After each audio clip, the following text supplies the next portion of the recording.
Residents of a Socorro neighborhood feel they face a greater threat from West Nile virus because the city is dumping dirty storm water onto a patch of land just yards away from their homes. KFOX 14 News at 9's Bill Melugin joins us live from Socorro along George Jean Lane. Well, this pool of stagnant water behind us is not a result of these summer thunderstorms. As a matter of fact, residents in the area tell us it's a result of City of Socorro employees dumping all sorts of storm water into the area. Keep in mind, stagnant water like this is the perfect breeding ground for mosquitoes. We've been feeling them crawling all over us for the last 15-20 minutes or so. Also, just last week, the very first confirmed case of West Nile virus this year in El Paso County was confirmed right out here in Socorro. So as you can imagine, the residents living out here, they're feeling pretty exposed right about now. When Cynthia Otagon came outside and saw City of Socorro trucks dumping water near her home for the third week in a row, she had enough. They come and dump big trucks, I don't know what it is, and we have a lot of mosquitoes in the area, and we have children in West Nile. We saw on the news, it's our concern, the West Nile virus. The water was dumped into a small patch of land surrounded by homes on all four sides. The stagnant water that builds up produces a lot of mosquitoes, and the city officials that come and dump the water do it over and over and over again. A City of Socorro official told me, quote, "This is a designated ponding area. For the safety of our residents, we clear stormwater off our roads that may pose a hazard. Ponding areas help us achieve this by giving us a place to put the excess water." But Aragon and neighbors say the pond actually creates a mosquito frenzy in the afternoon, and they say it puts their kids in danger. I'm very worried because they're too small and it's like they get bites everywhere. I have a daughter that's 12 years old, and it's a big concern because the West Nile virus is, can be deadly. The Socorro official tells me that the city of El Paso's vector control is actually responsible for spraying and fogging mosquitoes in Socorro. Aragon says she's asked them to come out and spray before, but has had no success. Have you ever seen a vector crew out here spraying? Never. Not once? Not once. From what I can recall, it's been at least 4 years. A check of Vector Control's website shows the pond in question off of George Jean Lane has not been treated yet, but that a different area nearby has, marked by a blue triangle. We like to walk with the neighbors. We all like to walk with our children around this area, and it's just impossible because the mosquitoes are swamped in our doors, in our driveways, all over the house, out here especially. Of Socorro, when I asked them why they would decide to put a retention pond in the middle of this neighborhood. I also talked to Vector Control today. They explained to me the reason why they haven't been out here yet is, excuse me, as I feel I'm crawling down my neck right now. They explained the reason why they haven't been out here so far this year is because there's been a lot of storms out in the county so far. They've got very limited resources, and they've been getting calls from all sorts of areas like Clint, Montana Vista, Socorro, but they did guarantee they will get out here at some point. Reporting live in Socorro, Bill Melugin, KFOX 14, News at 9.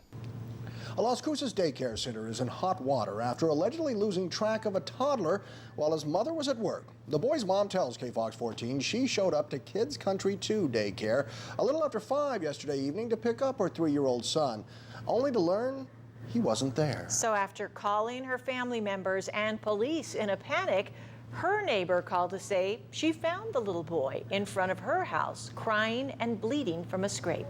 KFOX 14 News at 9's Bill Melugin spoke with the daycare owner. Bill's live in Las Cruces with a story you'll see only on KFOX 14.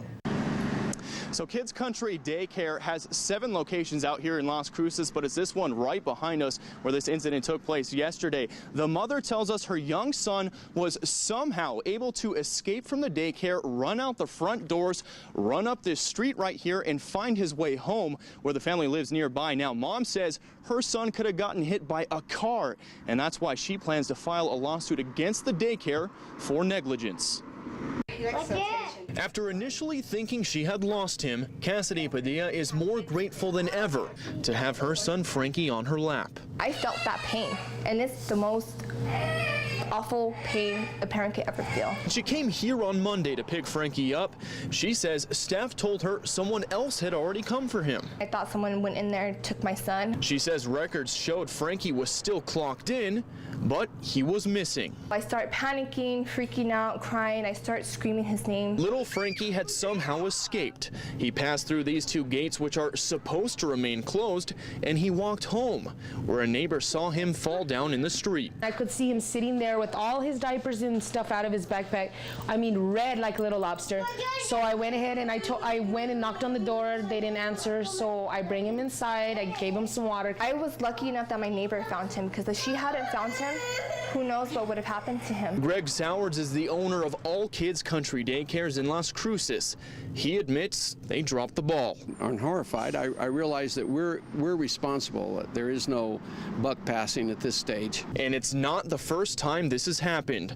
Records from the New Mexico Children, Youth and Families Department show just 2 months ago at a different kids' country in Las Cruces, a 3-year-old was left unattended and walked out to the parking lot 2 separate times, and staff failed to report it quickly. I wasn't aware of those. Again, we've been in business for 25 years, and we have had stellar reports. Sowards says the daycare was never informed Frankie was known to be an escape artist, but Padilla feels that's a pretty weak argument. It's their job to watch the child and make sure that the escape artist child does not escape. We do live in a society that expects 100%, and of course we want to give 100% reliability, and that's where we'll never be 100% again. Now, the owner reiterated that he's very sorry about what happened and said he's going to take a very hard look at the daycare's policies to make sure that it doesn't happen again. Meanwhile, the state of New Mexico confirms to me they will be launching an investigation into this daycare and said it could even be at risk of losing its licensing if these issues continue. Reporting live in Las Cruces, Bill Melugin, KFOX 14, News at 9. It just started burning, you know, like acid, like some type of acid, you know, and I started yelling, you know, for my life, you know, hey, you know, God, why, man, why are you doing this to me? I didn't do nothing to you guys. I don't even know you guys. Only on KFOX 14 tonight. An Armory veteran tells us a brutal story about a vicious attack. Good evening, I'm John Purvis. Erica Castillo is off. First on Fox tonight, the attack took place 3 weeks ago outside a smoke shop on Delta near Alameda in south central El Paso. The veteran says he was just fixing his motorcycle when a man came out of the smoke shop, confronted him, and brutally attacked him with help from another man. The veteran shared his story with KFOX 14 News at 9's Bill Melugin, who joins us live with the man's story and the arrest El Paso police have made. I sat down with Juan Ruiz shortly after he was released from a burn unit in Lubbock. He says on August 21st, he was brutally attacked by 2 men who came out from a smoke shop, dragged him inside, and tortured him, all because he wouldn't sell him his motorcycle. I have to warn you, some of the images you're about to see are pretty graphic, and they may disturb you. As a former soldier in the United States Army, you would think war was the cause of Juan Ruiz's scars and burns. Instead, they're painful reminders of injuries allegedly caused by this man. His name is Adrian Madrid. His indictment says he poured industrial-grade bleach all over Ruiz. He's charged with aggravated assault with a deadly weapon. It's just like a burning, you know, like your skin is being peeled off.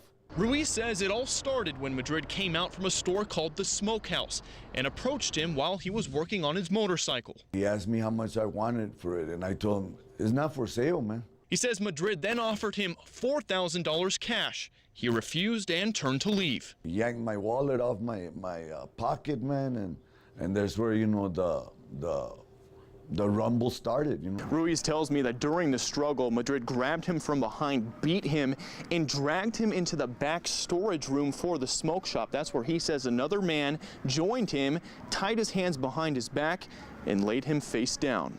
Then they were talking about taking me to Juarez, you know, and they said, what do you think, man? We'll take him to Juarez and we'll kill him over there. He says that's when Madrid started to pour industrial bleach all over his body. It just started burning, you know, like acid, excruciating. I mean, I don't wish nothing to no one. I mean, it's torture. The attack left him with 2nd and 3rd degree burns.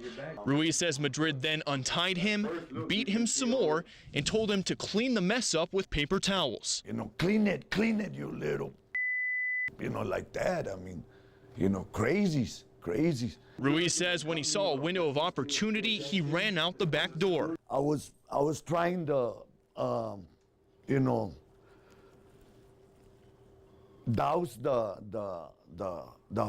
burning sensation with grass, just, trying to get off it. And that's when the cops came, like 3 cops. Police arrested Madrid on the spot. I looked up his record, and it turns out he's no stranger to trouble. Along with having several DUI arrests, El Paso Sheriff's deputies previously featured him on Manhunt Monday. And in 2008, he was charged in the murder of a man in the desert near Agua Dulce in Horizon City. He had been beaten to death with a baseball bat, and his body was never found. Madrid's charge was ultimately disposed. And after spending more than a week in a Lubbock burn unit, Ruiz hopes this time Madrid's charge sticks. Hopefully, justice prevails. Now, I did ask police about the involvement of a second man in the attack. They said there was no mention of him in the report, and the case against Madrid has been presented to the DA for prosecution. Now, as for what the relationship is between the smokehouse and Madrid, we're not entirely sure. They have no listed phone numbers that we could find. They've got no website, and they're closed on Mondays. Good evening. I'm Erica Castillo. And I'm John Purvis. El Paso police released the name of the woman who drowned in her car this morning. They identify her as 64-year-old Constant Manzanares. Witnesses tell KFOX 14 police stopped Good Samaritans from trying to help her get out of the car. Manzanares became trapped when the vehicle floated into a canal swollen by floodwaters. Police were called to the scene near Diana and Vulcan at around 6:30 this morning. When Manzanares was eventually pulled from the car, she was already dead. KFOX 14 News at 9's Bill Melugin starts our severe weather team coverage live in Northeast El Paso. Well, this is the exact spot where that woman lost her life earlier this morning. I want to show you something. Take a look at the grass level along the fence right here. This is more than a foot off the ground, and it really shows just how high some of those floodwaters went. This hole in the fence right here, you can see where it's been disconnected. This is where her body was pulled out of the car up through the fence by emergency crews. And towards the end of the fence right here, within the last few hours, you can see somebody has stopped by, left some flowers in this woman's memory. We did stop by her house this evening. We talked to her sister. She said right now the family's still finding out about this tragedy. They're flying into El Paso, and right now they just want a little bit of privacy. It's a sight one doesn't expect to see in the desert, and it ended in tragedy on Monday morning. Floodwaters took the life of 64-year-old Constance Manzanares. She drowned in her car after it went into this drainage ditch. This woman saw it all happen and says Manzanares was trapped in the water for at least an hour. She was moving her hands. She was like moving her hands. Yeah, she was, I think she was trying to get up. While it's difficult to see in this blurry photo, she claims this black mass coming out of the driver's side window is Manzanares trying to stick her head out. She was like moving. She says 3 men tried to help get her out. They hit like the window and tried the other window of her, where she was driving. Then, she tried to get up, but there's a fence right there, and she couldn't get up. She says that's when the police told the men to stop. They tried to help her, but the police, they said they can't. They be yelling and everything. So they got scared and all that people were yelling, So they had to leave before they get arrested. The witness says when the waters lowered 10 to 15 minutes later, she could see Manzanares inside the car, but couldn't tell if she was alive. There was ambulance, there were fire department, there were even a boat, a lot of airplanes. And I said, oh my God, we can't do nothing about it. So she passed away. She says it seemed like emergency personnel assumed Manzanares was dead, but without any confirmation, she doesn't feel it was right to stop people who were just trying to help. So do you feel that everybody pretty much stood around and watched this woman die? Yes. Now, obviously, there's another side to this story. Police have to take people's safety into consideration. They can't just have people jumping into floodwaters. We reached out to them this morning and asked them about this. They couldn't comment on us. They couldn't comment on it, only telling us this is an active investigation. Reporting live in Northeast El Paso, Bill Melugin, KFOX 14 News at 9.